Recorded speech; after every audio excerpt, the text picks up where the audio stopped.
ఆడామే అర్ధరాత్రి ఒంటరిగా నడిచిన రోజే అసలైన స్వాతంత్రం వచ్చినట్టు అని అప్పట్లో గాంధీ తాత చెప్పినట్టు గుర్తు.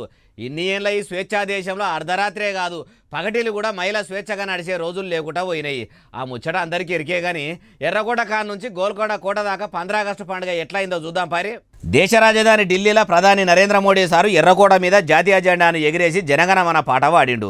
ఇటు తెలంగాణ రాష్ట్ర రాజధాని హైదరాబాద్ గడ్డ మీద ఉన్న గోల్కొండ కోట మీద కూడా ముఖ్యమంత్రి యనమల రేవంత్ రెడ్డి సారు కూడా 3 రంగుల జెండెగిరేసి సెల్యూట్ కొట్టి జాతీయ గీతం పాడిండు. అటు పాలి రాష్ట్రం ఆంధ్రప్రదేశ్లో ఇందిరాగాంధీ మున్సిపల్ స్టేడియంలో ముఖ్యమంత్రి నారా చంద్రబాబు నాయుడు సారు త్రివర్ణ పతాకాన్ని ఎగిరేసి జనగణమన గీతాన్ని ఎత్తుకున్నాడు. అట్లనే అన్ని రాష్ట్రాల సీఎంల కాడ నుంచి చిన్న ఉద్యోగుల దాకా అందరూ కూడా జెండా వందనం పండుగను చేసుకురు. ఈడొకటి చెప్పుకోవాలి, ఇన్ని ఏండ్ల ఈ స్వతంత్ర భారతంలో స్వేచ్ఛా వాయువులు పీలుసుకుంటున్నాము అనుకుంటా చెప్పుకుంటానే వస్తుర్రు.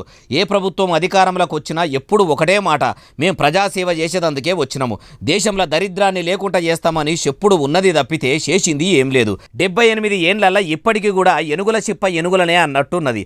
చంద్రమండలం మీదికి రాకెట్లు పంపేంత టెక్నాలజీ ఉన్న మన దేశంలో తండాలకు గూడాలకు అంబులెన్సులు పంపని పరిస్థితి దాపురించింది. గవర్నమెంట్ బడుల గతి మారలేదు, సర్కారు ఆఫీసుల్లో సామాన్యులకు న్యాయం జరిగేటట్టు లేదు. ఈ ప్రజాస్వామ్య దేశంలో ప్రజలకు అడిగేంత స్వేచ్ఛ ఉన్నా ప్రశ్నించినోళ్ళ పనులు కావు. తెల్లదొరల నుంచి స్వతంత్రం వచ్చి స్వేచ్ఛగా బతుకుడు ఉన్నది తప్పితే మన దేశంలో ఉన్నోళ్ళ నడమలనే స్వేచ్ఛగా బతుకుడు కష్టంగా ఉన్నది అంటుర్రు ఈ ముచ్చటిన్నోళ్ళు.